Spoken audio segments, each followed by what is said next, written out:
The phone buzzed once on Daniel Cole's mahogany desk. Then again, a voice note from his wife. He smiled, expecting her usual, "I love you" before bed. But when he pressed play, it wasn't meant for him. Her breathless laughter filled the quiet office. "Travis, stop. If Daniel ever finds out about last night," the sound of another man's voice cut in, low and teasing. "He won't. He trusts you too much." Daniel's hand froze. His wife's voice, his best friend's laugh, in his own home. For 10 years, he'd built her dreams, paid her debts, raised their children. But what he just heard shattered everything he believed about love, loyalty, and trust. Now his eyes drifted toward the wedding photo on the shelf. Her smile perfect, her lie flawless. But what happens when a kind man discovers the truth too quietly? When a husband who never yells decides to listen instead? And when the voice you thought was yours becomes the weapon that ends you? Daniel Cole had spent the evening finishing inventory reports when his phone buzzed on the desk beside him. A voice note from Vanessa. He smiled at her contact name, My Sunshine, and tapped play. Her voice filled the quiet office, low and warm at first, then suddenly intimate in a way that didn't belong to him. "Travis, you drive me crazy," she whispered, laughing softly. "If Daniel ever finds out about last night, we're finished. But he won't. He's too busy pretending to be perfect." The sound of a man's laugh followed. Travis Langford's unmistakable baritone. Daniel froze. Every sound sharpened. The hum of the AC, the ticking of the wall clock, his own pulse. The message kept playing, her words tumbling out. Unguarded, careless, recorded in the same voice she'd used to say goodnight to him just hours ago. When it ended, the silence was suffocating. For a long moment he sat still, his hand resting on the phone like it might burn through his palm. He replayed the message. Then again. The timestamps confirmed it. Sent less than 5 minutes ago. Accidentally forwarded. His name had been a mistake. Her voice, her lover's laugh were not. He rose from his chair slowly, every motion deliberate. He wasn't the kind of man who broke things. Not the kind who shouted. Vanessa had once told her friends he was too calm for his own good. She never understood that his calm came from discipline. The kind that carried generations of quiet men who didn't show pain. They planned through it. He stepped outside into the cool Dallas night. The city skyline glittered ahead, cruelly peaceful. He stood there for minutes, letting the rage settle into something usable. Then he went back inside, sat, and began to forward the voice note to his private email. He labeled it, attached metadata screenshots, and saved a copy to a secure drive. Evidence. He didn't know what his next move would be yet, but he knew he wouldn't move blindly. When Vanessa got home, she found him still in the study, typing. She leaned against the doorway, her perfume floating before her words. "You're still up?" she asked casually, as if she hadn't just detonated their marriage. He smiled faintly, not looking up. "Inventory numbers," he said. His voice didn't shake. His fingers never paused. She kissed the top of his head, oblivious. "Don't stay up too late." The moment her footsteps disappeared down the hall, he stopped typing. His reflection in the dark window looked unfamiliar. Older, colder. He whispered the words to himself, testing how they felt on his tongue. Travis Langford. He scrolled through his phone, finding their last group photo. Him, Vanessa, Travis, and Claire at the charity gala 2 weeks ago. Vanessa's hand rested lightly on Travis's arm, her smile wide. Daniel had seen it then, thought it was the champagne. He knew better now. He forwarded that photo too, added it to the same encrypted folder. By morning, he would have every text, every timestamp, every piece of proof she'd buried beneath her perfect life. He picked up his phone again, opened his contacts, and hovered over one name, Alyssa Grant, family lawyer. It was after midnight. He could call, or he could wait. For now, waiting was power. He would let them believe he knew nothing. Let them whisper, plan, and sleep beside betrayal one more night. Upstairs, he heard her soft laughter through the bedroom door, scrolling her phone, maybe messaging Travis again. The sound hit him like static, but he stayed seated, eyes fixed on the dark city. There was no anger left, only calculation. He pressed record on his phone, whispering a note to himself for the morning. Hire a private investigator. Keep everything quiet. Then he exhaled, long and steady, as if releasing the last piece of the man she once thought she could fool. When the phone screen dimmed to black, his reflection in it smiled faintly. "Good night, Vanessa," he murmured, and the tone in his voice made the night itself uneasy. The morning sunlight crept through the blinds, brushing the edge of Daniel's desk. He hadn't slept. The voice note still sat open on his screen, time-stamped, downloaded, and stored in 3 separate drives.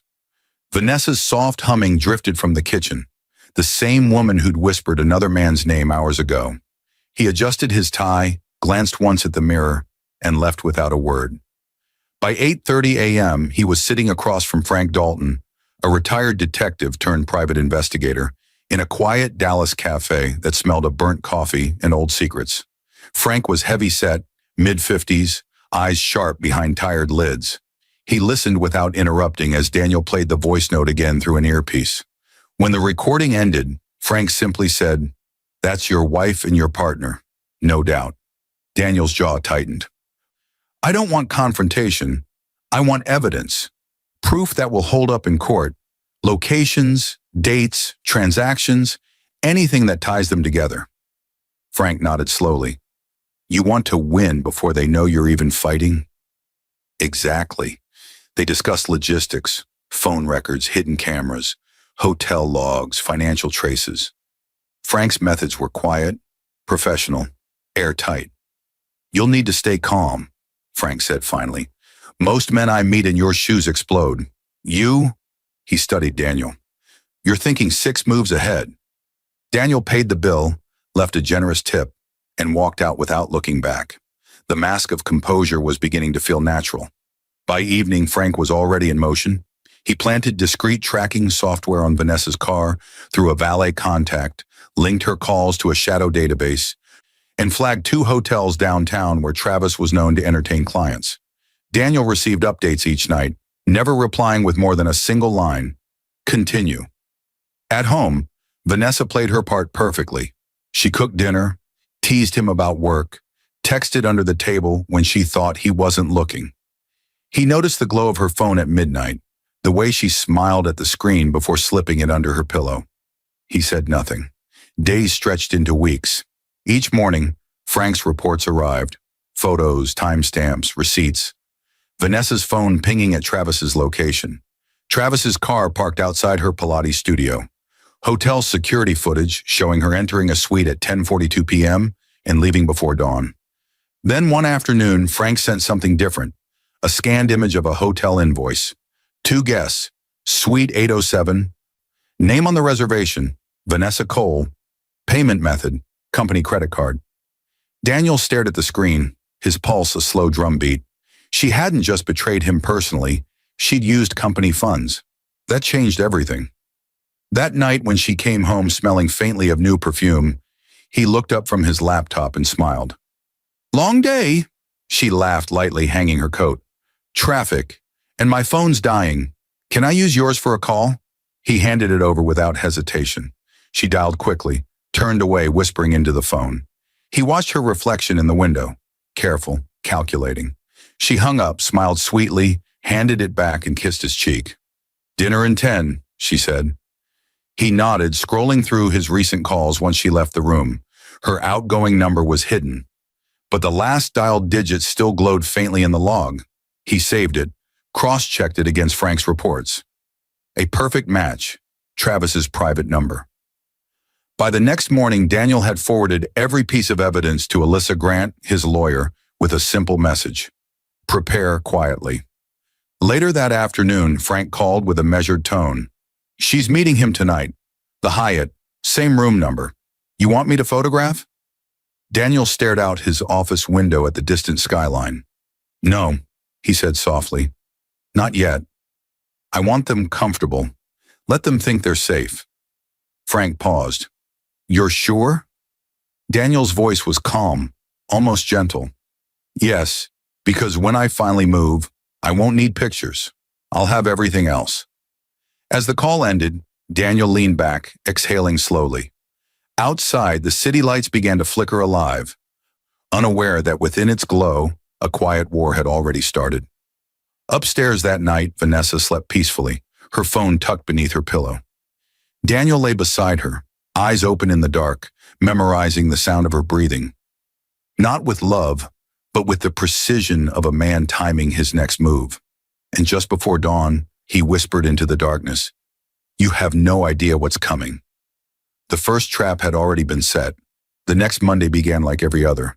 Sunlight slipping through the blinds, coffee brewing, the sound of Vanessa's heels clicking on the tile. But Daniel's world had already shifted. The calm routine was camouflaged now. At exactly 9 a.m., he stepped into the glass-walled boardroom of Cole Logistics, the company he'd built from nothing with Travis Langford. They'd been friends since college. Daniel's business sense and Travis's charisma were once their secret weapon. Now sitting across from each other under the sterile glow of the overhead lights, their partnership felt like a loaded gun on the table.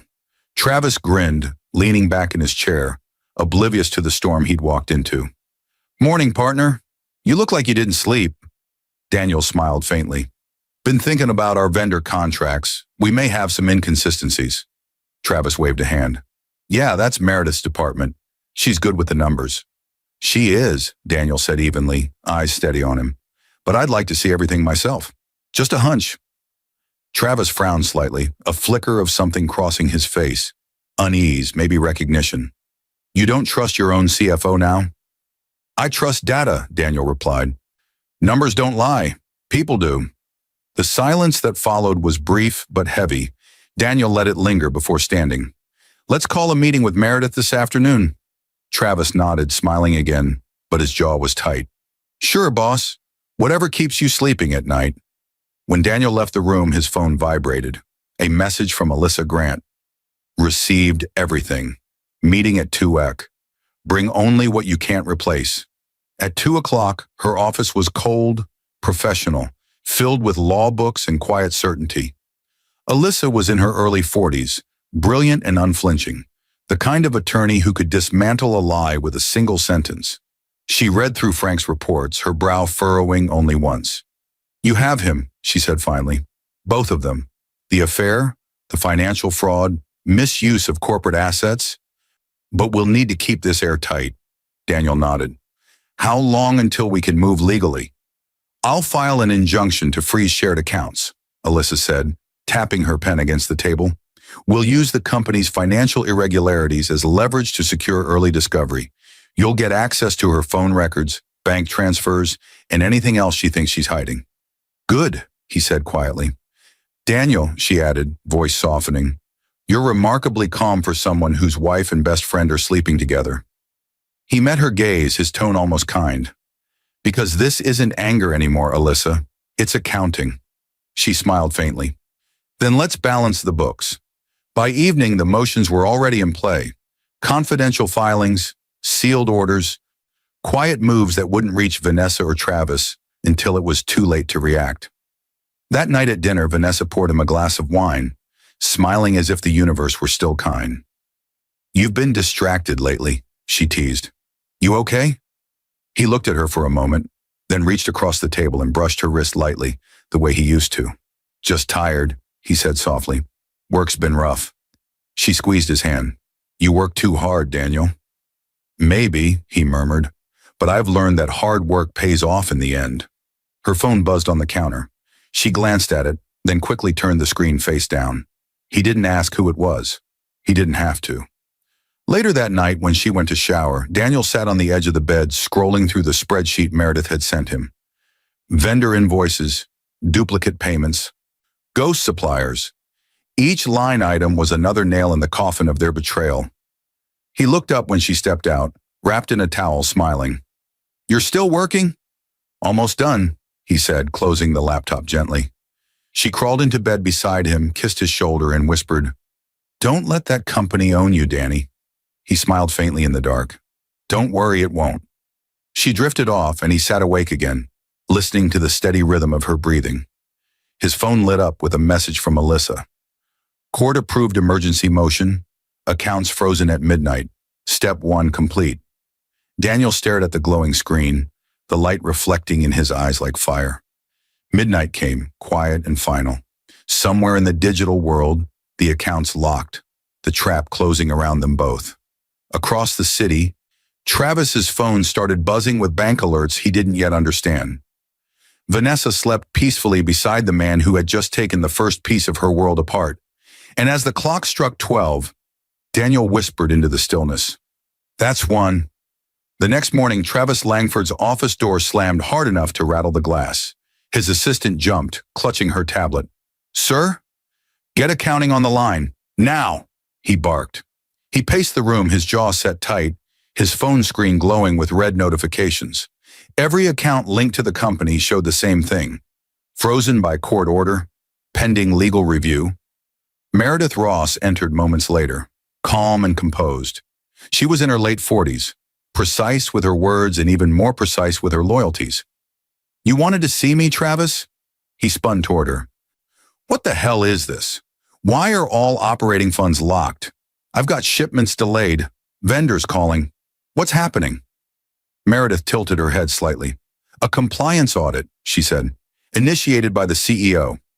Travis blinked. "Daniel did this?" "His signature's on the motion." He laughed bitterly. "That's impossible. He wouldn't. He doesn't have cause."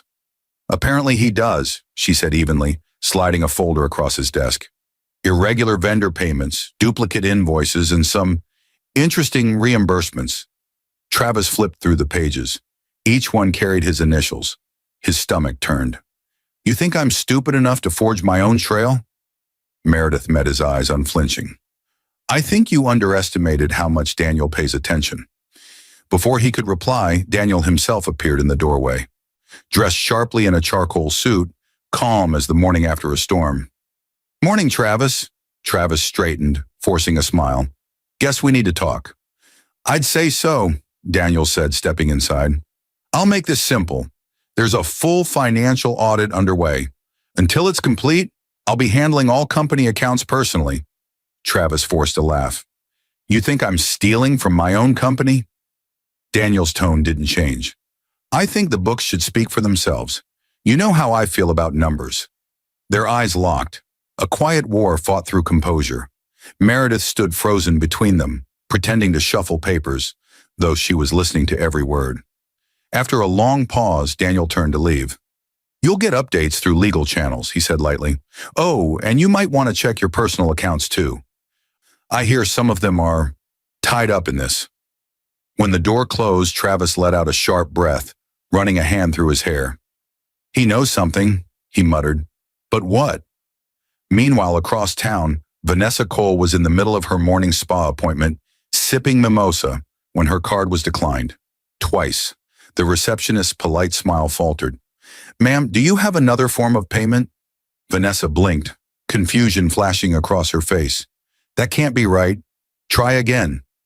The same message appeared. Declined. She excused herself to the restroom, dialing Travis in a rush. "What's going on? My cards aren't working."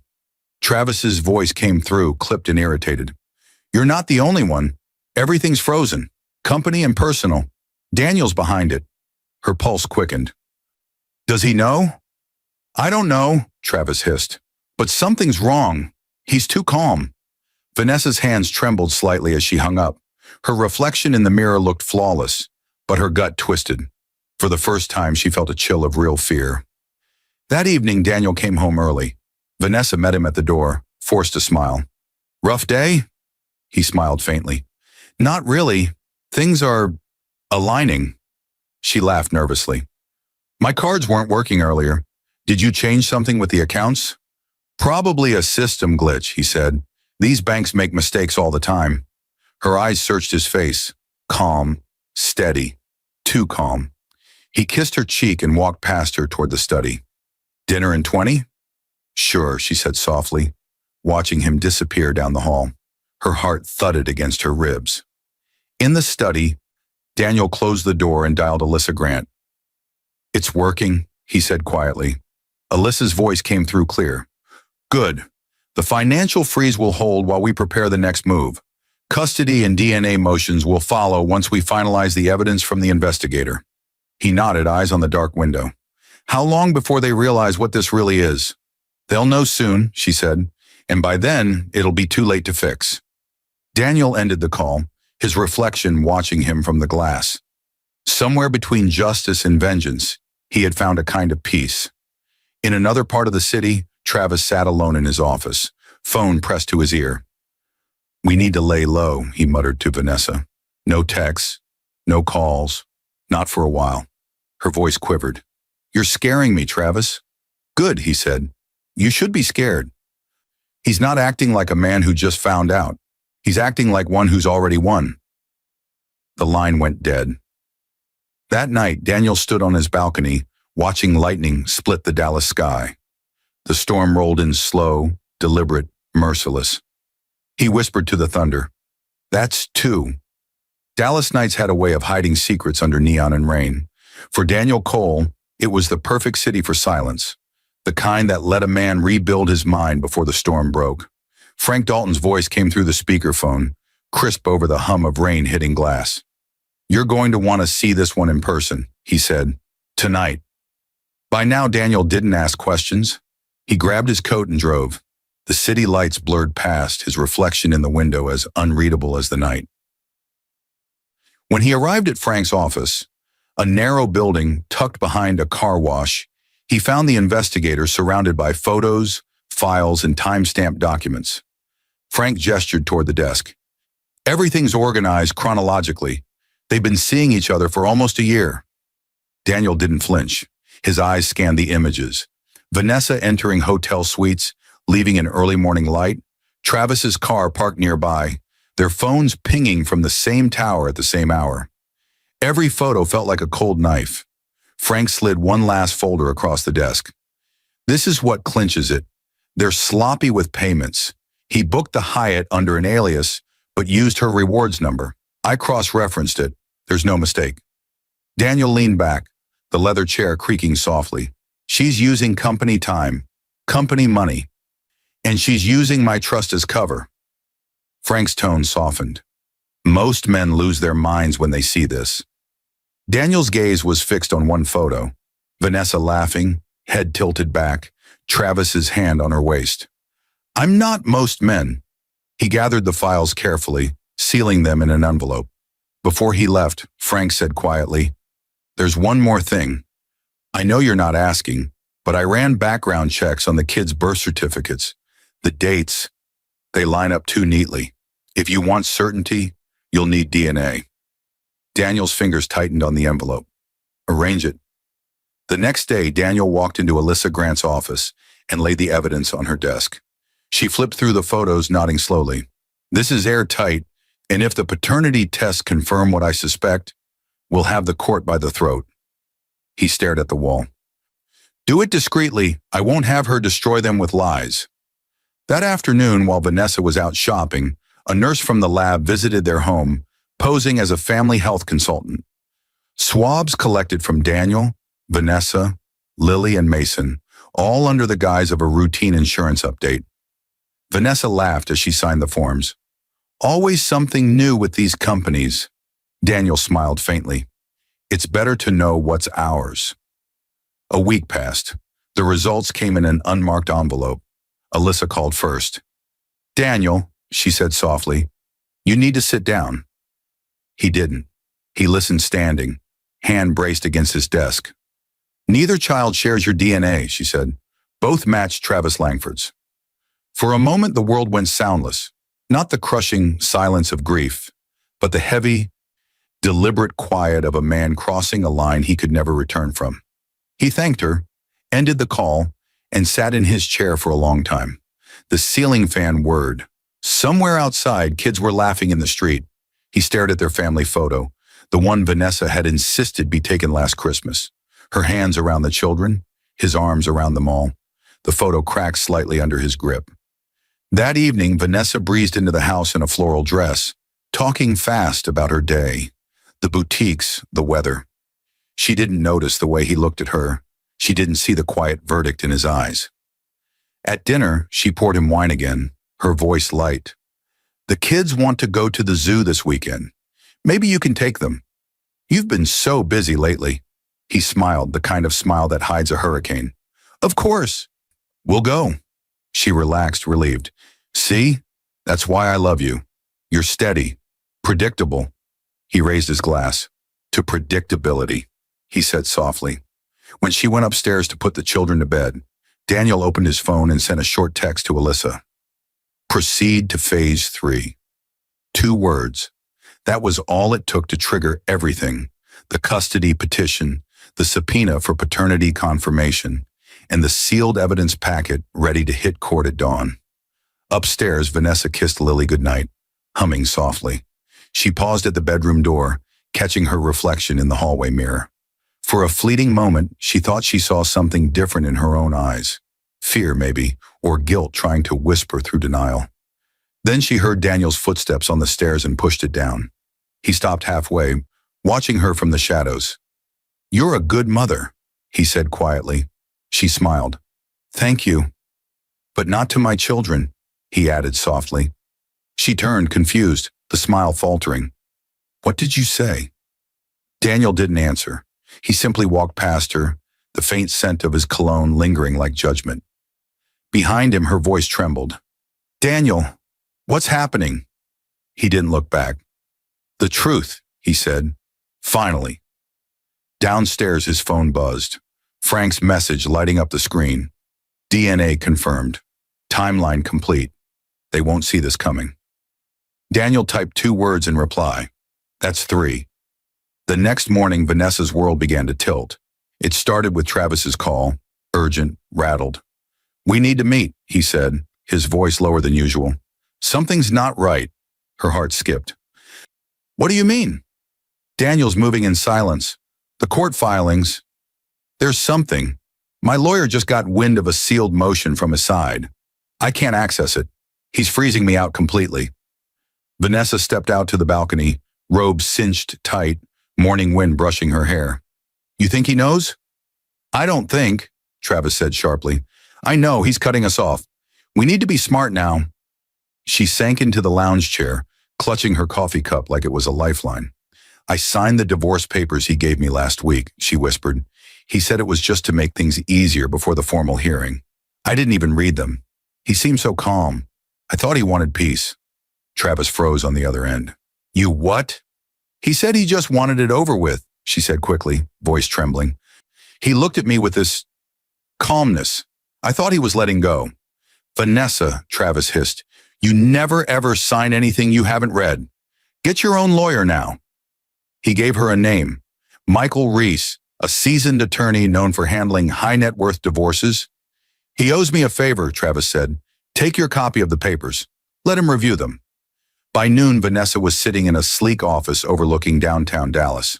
Michael Reese, a man in his 50s with silver hair and a lawyer's patience, adjusted his glasses and opened the folder she handed him. "Let's take a look," he said lightly. But as his eyes moved down the page, his expression changed. He flipped to the 2nd, 3rd, 4th page, then stopped.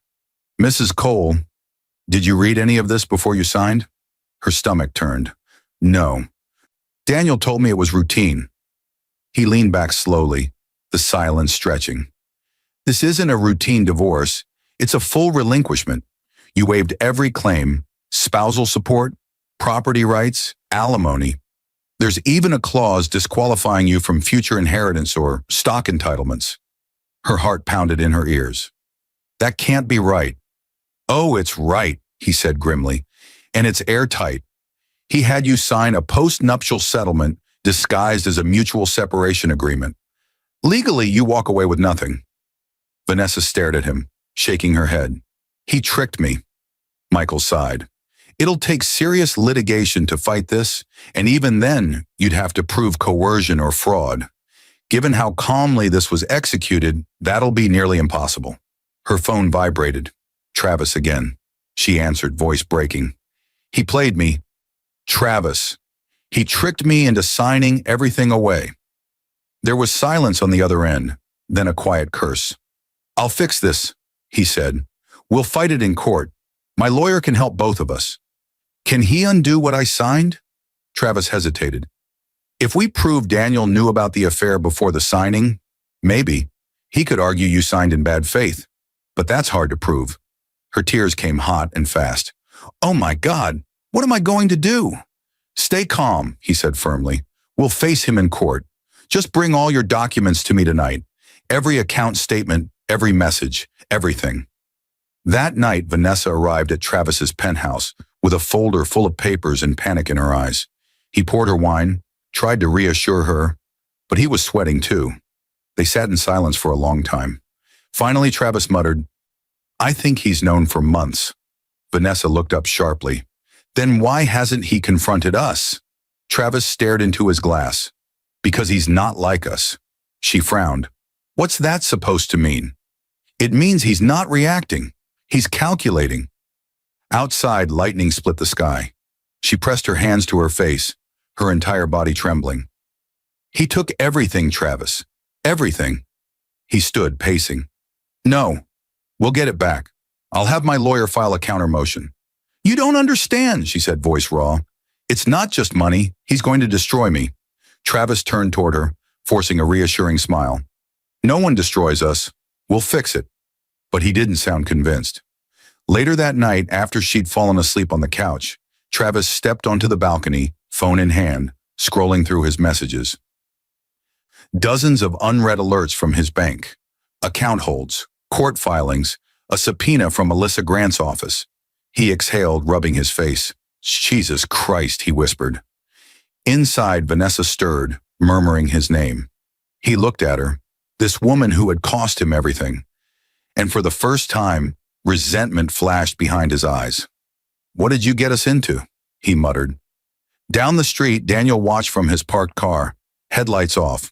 Through the window, he could see the faint movement of their silhouettes, wine glasses on the table, the kind of intimacy that used to belong to him. He checked his watch. 11:59 p.m., his phone buzzed. A text from Melissa. Court hearing confirmed. 9 a.m. Thursday, everything's ready. Daniel's thumb hovered over the screen. Then he typed 2 words. That's 4. The rain began to fall again, soft, rhythmic, merciless. The courtroom smelled faintly of old wood and tension. Reporters filled the back row, their pens ready. The case, Cole versus Cole, had quietly spread through Dallas's corporate circles. No one knew exactly what was coming, but everyone sensed it would be catastrophic. Vanessa sat beside her attorney, Michael Reese, in a tailored navy suit that did little to hide the tremor in her hands. Across the aisle, Daniel Cole sat perfectly still. Dark suit, calm face, the embodiment of control. His lawyer, Alyssa Grant, whispered something to him, and he nodded once, his eyes never leaving Vanessa. When the judge entered, the murmurs died. All rise, the bailiff announced. Judge Rebecca Mills took her seat, glasses perched low on her nose. We're here for preliminary motions in Cole versus Cole regarding marital dissolution, custody, and financial settlement. Alyssa rose first. Your Honor, the respondent, she nodded toward Vanessa, has signed a separation agreement that fully and voluntarily relinquishes her rights to marital property, alimony, and assets. We are here only to confirm its validity. Michael stood next. Your Honor, my client was deceived. She was led to believe the document was a procedural formality. She had no knowledge of its content, and my opposing counsel's client exploited that trust. The judge tilted her head. Mrs. Cole, did you sign the agreement? Vanessa's voice wavered. Yes, but did anyone force you? No, she said quickly, but I didn't know what I was signing. Alyssa stepped forward. Permission to submit Exhibit A, she said. The clerk handed over a neatly bound packet, Vanessa's signed agreement, time-stamped, notarized and witnessed by the family's accountant. The judge flipped through it, then looked up. Mrs. Cole, this document includes a statement in your handwriting acknowledging full comprehension of the terms. Did you write this? Vanessa blinked, confused. That's not... She stopped. It was her handwriting, the note at the bottom. I, Vanessa Cole, fully understand and accept all terms stated above. Her throat closed. He must have added that later. Alyssa didn't flinch. The statement was written and initialed in the presence of 2 witnesses. Both have sworn affidavits on record. The judge raised a brow. Unless you can prove forgery, Mrs. Cole, the document stands. Michael leaned toward Vanessa, whispering urgently. Stay calm. We'll challenge chain of custody next. But Alyssa wasn't finished. Your Honor, we have additional evidence regarding the respondent's breach of marital fidelity and misuse of corporate assets. Exhibit B. The courtroom doors opened as Frank Dalton stepped in, carrying a sealed folder. He handed it to the clerk.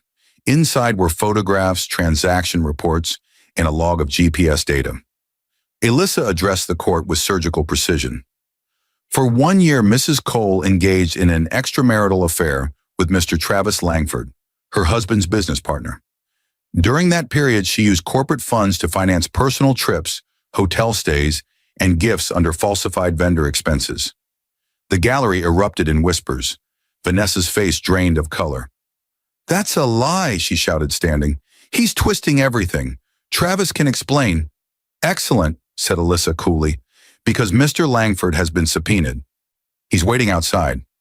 The bailiff opened the door and Travis walked in. His suit was immaculate, but his eyes betrayed sleepless nights. He didn't look at Vanessa as he took the stand. Alyssa approached.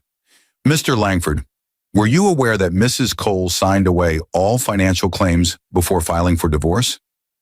Travis hesitated. I wasn't aware of the exact terms. Were you in a relationship with Mrs. Cole during her marriage?" His lawyer tried to object, but the judge overruled. "You will answer the question." Travis's throat bobbed. "Yes." Vanessa turned toward him, her voice cracking. "Travis," he kept his gaze forward. "Yes, we were together." The room went dead silent. Alyssa's voice stayed steady. "And are you aware of the results of the paternity test ordered by this court?" Vanessa's head snapped up. "What test?" Alyssa handed a sealed envelope to the judge. "Both children, Lily and Mason, were tested. The results confirm that Mr. Langford is their biological father." The sound that escaped Vanessa wasn't a cry, it was a hollow gasp, the kind that drains air from a room. Her hands gripped the table as the words sank in. Judge Mills's tone was firm. "Is this true, Mr. Langford?" Travis looked down. "Yes." The courtroom broke into murmurs. Reporters scribbled furiously. Vanessa covered her face, shaking. No, that's not possible. He's lying, they're lying." Daniel didn't move. His calmness was almost cruel. He simply watched, eyes empty of warmth, as her entire world collapsed in front of strangers. The judge called for order. "Mrs. Cole, please sit down or I'll have you removed." Alyssa stepped back, closing her file with quiet finality. "Your Honor, given the evidence, financial misconduct, adultery, and confirmed paternity, my client requests full custody of the minors and enforcement of the signed settlement in its entirety." Judge Mills nodded. "Motion granted. Mrs. Cole's petition for annulment of the agreement is denied. Custody to Mr. Cole, assets as stated in the original settlement, case adjourned." The gavel struck. Vanessa's scream was soft, strangled, almost lost under the echo of the wood. Reporters swarmed as Travis rose from the stand, but he didn't meet her eyes. He walked out quickly, his reputation bleeding in real time. Daniel stood buttoning his jacket. For a moment he looked at Vanessa, his voice calm, almost gentle. "You should have sent that voice note to the right man." She tried to speak, but nothing came. As he turned to leave, Alyssa whispered, "That's 5." Outside the courthouse, the cameras flashed like lightning. Daniel walked through them untouched, his face unreadable. Behind him, the sound of Vanessa's breaking life followed like distant thunder. By dawn, the story was everywhere. CEO wins brutal court battle, partner named in affair and paternity scandal. Daniel Cole's name was splashed across every business feed in Dallas, his picture framed beside words like resilience, precision, strategy. Vanessa's name followed beneath, spouse stripped of assets after infidelity revelation. Travis Langford's photo came next, former co-founder under investigation for corporate fraud. The world had woken up to the wreckage Daniel left behind. He didn't watch the news. He sat in his quiet home, sipping coffee, sunlight spilling across the marble counter where Vanessa once set his breakfast each morning. The silence now felt earned. His phone buzzed. Meredith Ross again. "They're both finished," she said flatly. "The board voted this morning. Langford's shares have been frozen pending audit. The investors sided with you unanimously." Daniel nodded. "Good." What about the audit findings? They confirm everything, she said. Misappropriation, false reimbursements, unauthorized transfers. We'll file the civil suit this week. He smiled faintly. Perfect. On the other end of the city, Travis sat in his condo surrounded by unopened envelopes and a half-empty bottle of whiskey. His phone wouldn't stop ringing. Clients, journalists, investors, all demanding explanations he couldn't give. Claire Langford stood in the doorway, her arms crossed, a printout in her hand, the headline glaring in bold. "You humiliated me," she said quietly. "You humiliated us." Travis lifted his head, eyes bloodshot. "Claire, please." She threw the paper at him. "The kids saw this. Our daughter asked me why her father's face is on the news with another woman's name. Do you have any idea what you've done?" He reached for her hand, but she stepped back like his touch burned. "Don't," she said. "You deserve every piece of what's coming." Then she left, slamming the door hard enough to shake the windows. Across town, Vanessa was a ghost in her own life. Her phone exploded with messages, friends pretending concern, enemies whispering satisfaction. By mid-afternoon, she couldn't step outside without someone pointing, snapping a photo, pretending not to stare. Her credit card still didn't work. Her accounts, gone. Her name, poison. She tried calling Travis, but he didn't answer. The third time, he finally picked up. "What do you want, Vanessa?" he said flatly. "What do I want?" she snapped, her voice cracking. "I want my life back. You promised me this wouldn't happen." He laughed bitterly. "Your life? You ruined mine too. You think I planned this? He played us both." She clenched her jaw, tears threatening. "We can fix it, Travis. We can appeal." He cut her off. "No, you can't. You're broke. I'm under investigation. And Daniel Cole owns everything we touched." "Please," she whispered, "I need you." But he'd already hung up. That evening, Daniel arrived at Cole Logistics headquarters for the first time since the verdict. The staff stood when he entered, not out of obligation, but respect. The company felt different now, cleaner, sharper, disciplined. Meredith met him at the elevator. "Reporters want a statement." He shook his head. "No statements. Let the truth speak for itself." As he walked past the glass boardroom where it had all begun, he paused. Through the reflection, he saw himself months ago, smiling beside his best friend, his wife laughing beside them, the illusion still intact. He almost pitied that version of himself. Almost. His phone buzzed again. Alyssa. "It's done," she said. "Civil fraud charges against Langford filed. We're reclaiming damages on behalf of the company." "Good," he replied. "Make sure the filings are public." She hesitated. "You really want to go that far?" "I'm not going that far," he said softly. "They are. I'm just clearing the path." Meanwhile, Vanessa sat in her car outside their old house, staring through the gates. The security guard, once friendly, approached the window. "Ma'am, Mr. Cole said you're not permitted on the property." Her lips trembled. "He's my husband." The guard's expression didn't change. "Not anymore, ma'am." As she drove away, the same gates she once entered in luxury now closed behind her with a dull, mechanical hum. Inside, Daniel stood in the foyer, watching her car disappear down the drive. For a brief second, something flickered behind his eyes. Not triumph, not rage, but sorrow too deep to show. Then the moment passed. Later that night, he sat with Alyssa, Meredith, and Frank in his study. They toasted quietly. No celebration, just closure. "To justice," Meredith said. Daniel swirled the amber liquid in his glass. "No," he murmured. "To consequences." Frank leaned back. "They'll turn on each other now. It's only a matter of time." "They already have," Daniel said, setting his glass down. "But let them. The noise they make will keep the world entertained while I build again." He walked to the window. Outside, the city glittered. A kingdom he now ruled alone. Behind him, lightning pulsed through the clouds, reflecting across the glass like fire. He whispered under his breath, "That's 6. The world forgot Vanessa Cole in weeks, but the internet never did. Her name still floated under every scandal headline, attached to words like cheating wife, betrayal, humiliation. Even strangers used her as a cautionary tale. Hashtags trending, podcasts dissecting the Cole affair. But for Vanessa, the noise never stopped inside her head. Every ring of her phone sounded like judgment. Every whisper in public felt like laughter. She was living in a small apartment now, a one-bedroom near the airport, walls bare, curtains thin. The furniture didn't match. The lights flickered when she turned them on. The irony burned her. She'd once thrown charity dinners for people who lived like this. Now she couldn't afford the wine she used to serve.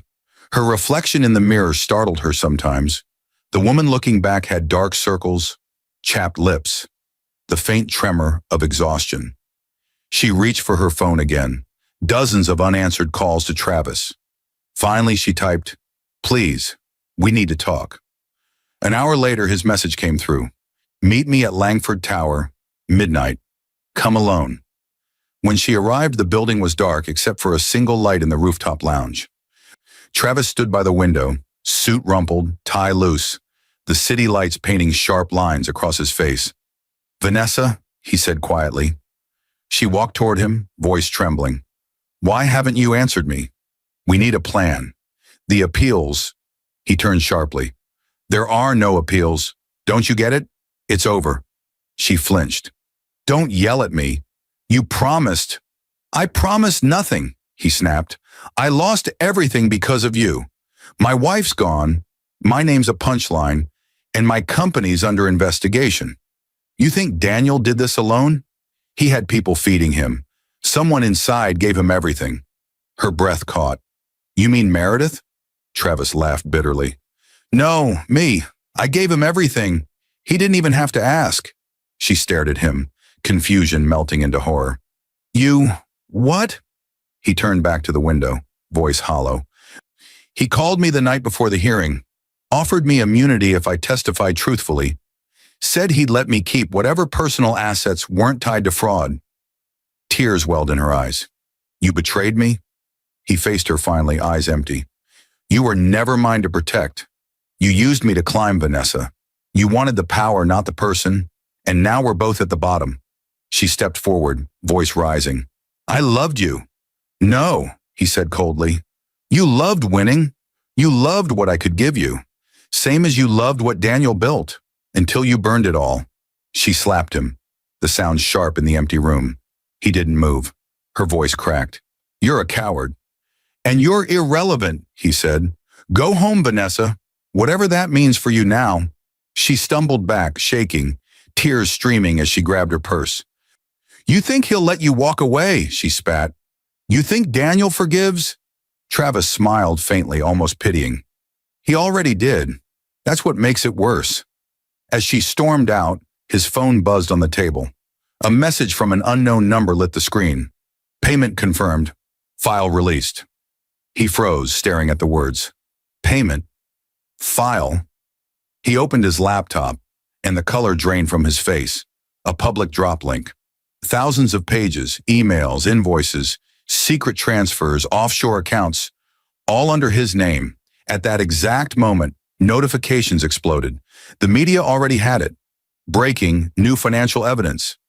Implicates Travis Langford in $12 million corporate fraud. He staggered backward, mouth open, the realization cutting deeper than any betrayal. Daniel hadn't spared him. He'd used him. Immunity for cooperation had only covered what Daniel allowed. Everything else, every secret account Travis thought hidden, had just been fed to the world. Across the city, Daniel Cole stood in his penthouse office, watching the live news feed. The screen flickered with Travis's photo and scrolling legal text. Alyssa's voice came over the phone. "The drop worked. Federal charges incoming. He's finished." Daniel said nothing for a moment, then quietly, "And her?" "She's nothing now," Alyssa replied. "No money, no allies, no public sympathy. The tabloids have moved on. She's yesterday's noise." Daniel's eyes softened, just slightly. "Good. Let her fade." As he ended the call, thunder rolled over the city. He turned toward the rain-streaked glass, the skyline glowing like fire beyond it. Down below, Travis's empire burned in headlines. Vanessa's face faded from relevance, and for the first time in months, Daniel felt the quiet he'd been waiting for. He whispered to himself, "That's 7." He poured 2 glasses of scotch, one for himself, one left untouched on the table. A silent toast to everything he'd lost and the peace he'd earned through ruin. And somewhere across Dallas, a woman who once laughed like she owned the world sat in the dark, whispering the same question to no one. How did it all go so wrong? The storm outside answered for her, rumbling low and final, like the earth itself had closed the book on Vanessa Cole. The storm finally passed. Dallas woke to the smell of wet asphalt and the clean silence that only comes after something has been completely destroyed. Daniel Cole stood at the edge of White Rock Park just after sunrise, watching Lily and Mason chase each other near the water. Their laughter carried in the morning air, sharp and innocent, unburdened by the noise of the world. For a moment, he let himself forget everything that had come before. The courtrooms, the lies, the ruin. He felt the pull in his chest, the one that always came when he looked at them. He wasn't their father by blood, but he had been there for every scraped knee, every night of fever, every first day of school. Biology hadn't made him a father, consistency had. Mason ran to him, holding up a small frog with wide eyes. "Dad, look!" Daniel smiled, crouching down. "Put him back in the water, buddy. He belongs there." The boy nodded and ran off again. Daniel watched them play, his reflection rippling on the lake's surface. 1 man, 2 children, and a peace that still didn't feel quite earned. Alyssa's voice echoed in his mind from the last meeting they'd had a week earlier. "You've won everything you wanted, Daniel. The company, the case, even the kids. What comes next?" He hadn't answered then. He still couldn't now. Winning hadn't filled the silence that Vanessa's betrayal left behind. It had just made the silence louder. He reached into his pocket and pulled out his phone. There was a message from Meredith, audit complete, full exoneration, press wants a comment. He typed back 2 words, no comment. Then he turned the phone off and slipped it away. He didn't need the noise anymore. A movement at the edge of the park caught his attention. A woman in a plain gray hoodie stood near the trees, watching from a distance. Her face was hidden under a cap. But he knew the posture instantly. Vanessa. Their eyes met across the space, brief, raw, wordless. She didn't move closer, and he didn't wave. The wind carried the sound of the children's laughter between them, the last bridge that connected what they used to be. For a long moment, she just stood there, trembling hands shoved into her pockets. Her eyes, once sharp with vanity, were hollow now, searching for something she couldn't name. Then quietly, she turned and walked away. Daniel watched her until she disappeared behind the trees. No satisfaction, no anger. Just the faint ache of knowing that this ending was the only kind of mercy left to give. He turned back toward the lake, kneeling as Lily tugged at his sleeve. "Daddy, can we feed the ducks?" He smiled faintly. "Yeah, sweetheart, we can." They threw crumbs together, laughter mixing with the rustle of wings on water. In that sound, Daniel finally heard something new. Not revenge, not victory, just life moving forward. Hours later, as the sun rose higher, he drove home with the kids asleep in the back seat. The house was quiet when he carried them inside. He laid them on their beds, tucked them in, and lingered a moment by each door. Downstairs, his phone buzzed again. An unknown number. He ignored it. He'd learned that peace wasn't the absence of chaos, but the decision not to answer when chaos called. He poured himself a single drink and walked to the balcony. From up here, the city looked clean again, the glass towers glittering under the Texas sun. He raised the glass toward the horizon, whispering to no one, to kindness, the thing they mistook for weakness. He took a slow sip, set the glass down, and let the wind wash over him. Somewhere far away, thunder rolled, faint, almost gentle, like the world sighing its last line in a story that had finally ended. The camera would pull back slowly if this were a film. Daniel standing alone, a man who lost everything except himself. The sound of laughter from upstairs drifted down faintly, wrapping around him like redemption. He closed his eyes and breathed, steady, unhurried. The war was over. And for the first time since